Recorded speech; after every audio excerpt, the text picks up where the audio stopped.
Saudara Megawati Soekarnoputri kembali terpilih sebagai Ketua Umum PDI Perjuangan. PDIP juga menyebut mendukung pemerintahan dari luar ataupun bukan menjadi oposisi secara mutlak. Akan dibawa ke arah mana PDI Perjuangan setelah Kongres? Kami akan membahasnya bersama dengan Direktur Eksekutif Carta Politika, Yunarto Wijaya. Mas Toto, selamat petang. Selamat petang, Mas Dipo. Siap. Mas Toto, Megawati Ya, kembali terpilih sebagai Ketua Umum. Hasto Kristianto sudah kembali setelah mendapat amnesti. Apakah PDIP akan melemah atau semakin kuat setelah Kongres ini? iya, paling tidak ketika kita melihat sebuah rentetan peristiwa yang kebetulan sekali ya, waktunya bersamaan bagaimana proses amnesti dikeluarkan sehari sebelum Kongres dilakukan, kan bisa dilihat bahwa sebetulnya ada sebuah perundingan di panggung belakang dengan pihak Prabowo Subianto, pihak yang berkuasa saat ini.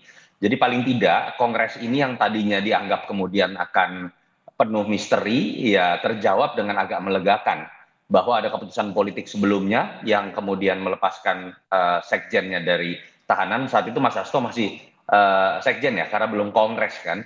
Dan artinya ini kan juga bisa dilihat sebagai sebuah simbol ada hubungan yang mencair juga antara Prabowo, kekuatan politik ataupun sebagai pemerintah dengan pihak PDI Perjuangan yang selama ini ada di luar pemerintahan. Paling tidak Kongres ini akhirnya ada dalam situasi yang jauh lebih cair, tidak mencekam, tidak terlalu misterius, dan puncaknya adalah Mas Hasto kembali bahkan hadir dalam acara Kongres.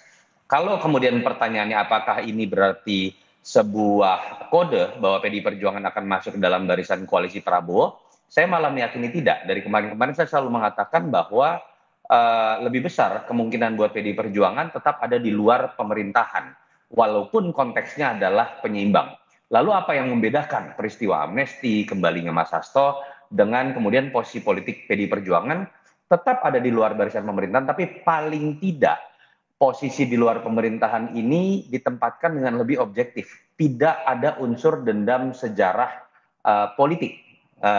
Apabila memang misalnya kemarin situasinya berbeda, bahwa Hasto misalnya dianggap menjadi korban politik, tentu saja posisi yang berseberangan ini bukan dalam konteks kritik secara konstruktif, tapi lebih dalam konteks yang berhadapan-hadapan. Jadi akhirnya memang harus diakui ini menjadi kabar baik buat PDI Perjuangan, kabar baik juga buat paling tidak Pak Prabowo Subianto, walaupun kita tahu kalau berbicara dalam konteks hubungan antara PDI Perjuangan dengan kekuatan politik Jokowi, tetap masih ada tembok penghalang yang menurut saya masih jauh dari selesai. Saya ingin tegaskan lagi, artinya ketika Anda membahas soal Megawati, PDIP dengan Jokowi, apakah kemudian Kongres ini juga akan menegaskan posisi PDI Perjuangan karena ketua umumnya masih sama Mega dengan Pak Jokowi di masa mendatang? Menurut saya tidak ya, karena Pak Jokowi bukan presiden. Jadi tidak perlu ada sebuah sikap partai terhadap mantan presiden. Dalam Meskipun konteks ketika Pak ketatanegaraan, Jokowi semakin dekat dengan PSI. nggak ada hubungannya, Mas. Oke. Yang perlu ditegaskan dalam sikap sebuah partai adalah bagaimana sikapnya terhadap pemerintahan yang berkuasa. Pak Jokowi bukan siapa-siapa lagi dalam konteks ketatanegaraan, sehingga menurut saya hal ini memang selayaknya tidak perlu dibahas, dan saya yakin tidak akan dibahas.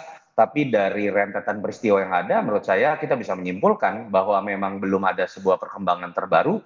Mereka masih ada dalam posisi yang berhadapan-hadapan. Perkembangan terbaru itu adalah sebatas bahwa hubungan antara Prabowo dengan Mega semakin mencair, dan hubungan antara Gerindra dengan PDI juga semakin mencair, dan itu menurut saya sebuah konteks yang baik dalam konteks check and balances. Tetap yang ada di luar, tetap ada yang di luar pemerintahan, tapi bukan dalam konteks dendam sejarah politik, tapi karena memang proses check and balances itu yang menurut saya dibutuhkan. Oke. Kalau PDI Perjuangan malah masuk ke dalam barisan koalisi, menurut saya itu malah alarm atau lampu kuning buat demokrasi kita. Oke, saya ingin kembali kepada sosok Hasto Kristianto yang kemarin juga sudah diberikan amnesti, Mas Toto. Apakah kemudian dialog ataupun pemikiran bahwa ada situasi politisasi hukum yang kemudian menjerat Hasto Kristianto berikut juga dengan desakan PDIP ini harus betul-betul diungkap kepada publik? Iya, saya pikir tidak mudah ya kemudian diungkap kepada publik dalam konteks misalnya aktor-aktor terkait hukum itu kemudian bisa membuka, ya sulit, Mas. Karena amnesti itu kan proses yang kemudian menyatakan kepada pihak yang bersalah untuk dimaafkan.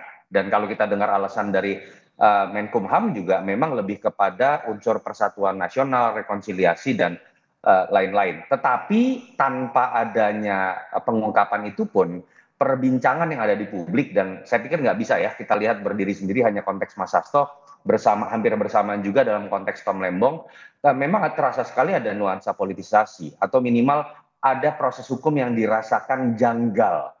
Nah, ini harusnya bisa jadi pembelajaran, dan menurut saya ini PR buat pemerintahan. Dalam konteks Pak Prabowo, banyak yang bersyukur dan mengapresiasi sikap memberikan amnesti dan abolisi, tapi kan ada PR lebih. Artinya kan pemerintah dan presiden mengakui ada yang janggal dalam hal-hal yang dilakukan oleh entah hakim, entah itu dalam konteks ini adalah kejaksaan atau KPK yang masih ada dalam bingkai kenegaraan. Presiden tugas selanjutnya adalah memastikan dalam sistem hukum hal tersebut tidak terjadi lagi. Karena kalau nggak kasihan, presiden masa harus kemudian membiarkan situasi seperti ini, lalu kemudian dia harus obral yang namanya amnesti dengan abolisi, itu juga tidak sehat. Baik, terima kasih atas jawaban Anda, Direktur Eksekutif Carta Politika, Mas Yunarto Wijaya. Sehat-sehat selalu, Mas.